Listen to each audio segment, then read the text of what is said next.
दोस्तों, अनंत अंबानी के वंतारा की अब एसआईटी जांच करेगी। खुद सुप्रीम कोर्ट ने जांच के लिए 4 सदस्यीय स्पेशल इन्वेस्टिगेशन टीम यानी कि एसआईटी गठित कर दी है। इस सेंटर को रिलायंस फाउंडेशन चलाता है, जो कि गुजरात के जामनगर में है। Vantara wild life rescue and rehabilitation centre इसका नाम है। अब यहाँ जांच होगी। जांच की वजह क्या है, बताते हैं आपको।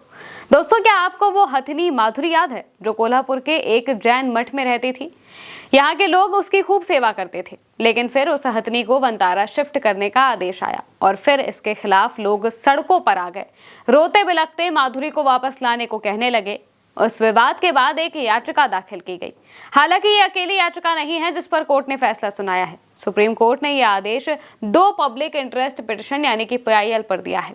एक वकील CR जया सुकीन और दूसरी याचिका देव शर्मा ने जुलाई में कोल्हापुर के मंदिर से माधुरी को वंतारा में ले जाने के विवाद के बाद दायर की थी।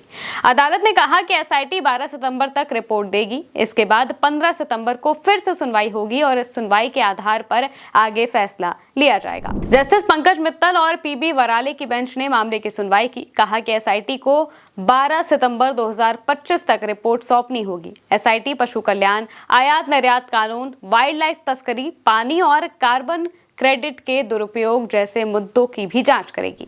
एसआईटी की अध्यक्षता सुप्रीम कोर्ट के पूर्व जज जस्टिस J चेलमेश्वर करेंगे। टीम में जस्टिस राघवेंद्र चौहान, जो कि उत्तराखंड और तेलंगाना हाईकोर्ट के पूर्व चीफ जस्टिस रह चुके हैं, वो भी शामिल होंगे।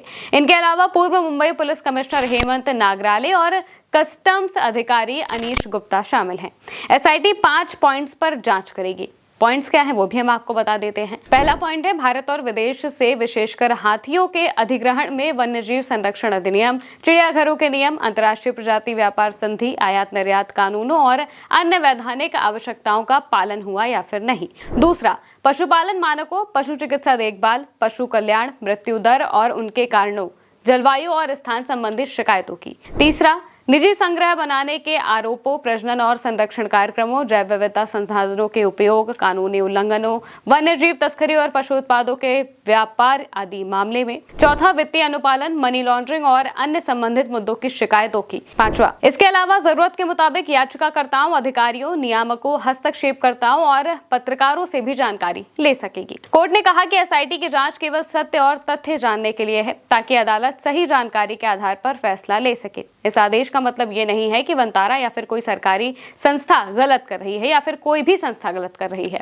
वंतारा ने कहा कि एसआईटी को पूरा सहयोग देंगे। वंतारा ने अपने लिए एक बयान जारी किया है। बयान में कहा कि हम सुप्रीम कोर्ट के आदेश का सम्मान करते हैं। वंतारा पारदर्शिता, संवेदनशीलता और कानून के पूर्ण अनुपालन के लिए प्रतिबद्ध है। हमारा मिशन पशुओं का बचाव, पुनर्वास और देखभाल ही है। हम एसआईटी को पूरा सहयोग देंगे और सच्चाई के साथ काम जारी रखेंगे। 16 जुलाई को बॉम्बे हाईकोर्ट ने आदेश दिया था कि हथनी माधुरी को वंतारा में शिफ्ट किया जाए। यह आदेश पेटा इंडिया की ओर से हथनी की सेहत, गठिया और मानसिक तनाव को लेकर जताई गई चिंताओं के बाद दिया गया था। फिर 29 जुलाई को सुप्रीम कोर्ट ने भी इस आदेश को बरकरार रखा था। ये मामला 2023 से चलता आ रहा है। माधुरी को वंतारा शिफ्ट किए जाने पर कोल्हापुर में जुलाई के आखिरी हफ्ते में विरोध प्रदर्शन हुए थे। लोगों ने उसको वापस लाने के लिए हस्ताक्षर किए थे। धार्मिक परंपराओं और भावनाओं को ठेस पहुंचाने के आरोप भी लगे थे।